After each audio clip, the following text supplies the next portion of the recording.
Почитувани, лошото менаџирање со кризата и погрешните проценки, воедно кога и какви мерки треба да се преземат, ќе допринесе до крајот на годината буџетската дупка да достигне до 1,3 милијарди евра.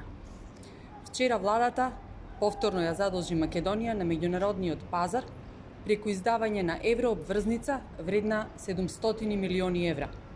На овие средства стапката на принос е 3,95%, што значи околу 166 милиони плюс камата на овие средства, кои што сите ние ќе треба да ги враќаме во рок од 6 години.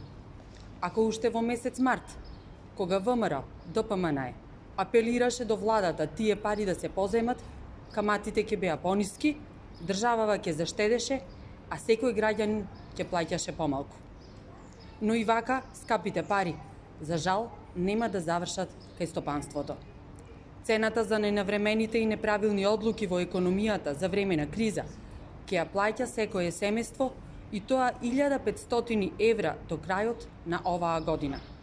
Дополнително, во следните неколку години, граѓаните и нивните поколенија ќе плаќаат и камата на тие пари. За апсурдот да биде поголем, за задолжување од 1500 евра по семејство за само една година, владата најави ваучер од 150 евра за еднократна употреба за најранливите категории на граѓани.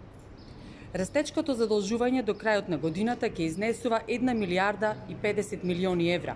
Со тоа јавниот долг како дел од БДП за една година ќе порасне на 7%. И покрај ваквото огромно задолжување, реализацијата на капиталните проекти за првите 4 месеци од оваа година е 13%. Во првите 3 месеци од годинава, оваа влада вешто направи буџетска дупка од 200 милиони евра, средства за кои ќе треба да се задолжуваме и години понатаму да ги отплаќаме. Најголем дел од овие средства се потрошени уште пред здравствената криза, а со самото тоа не се потрошени за справување со истата. Почитувани, најавениот ред сет мерки, кој е чист предизборен подкуп, СДСМ го ветува од пари кои што ги нема. На граѓаните им е потребна работа, плата и реална помош, но не по цена на нивното достоинство. Секој ден работниците остануваат без работа, без плата.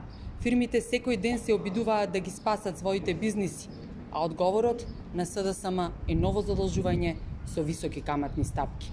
Со СДСМ добивме хибриден режим, криминал и сиромаштија.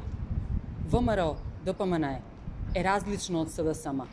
Потребна е итна стратегија за обнова на државата. ВМРО, ДПМН има план и знае како, затоа што секогаш ги слуша потребите на граѓаните. Ви благодарам.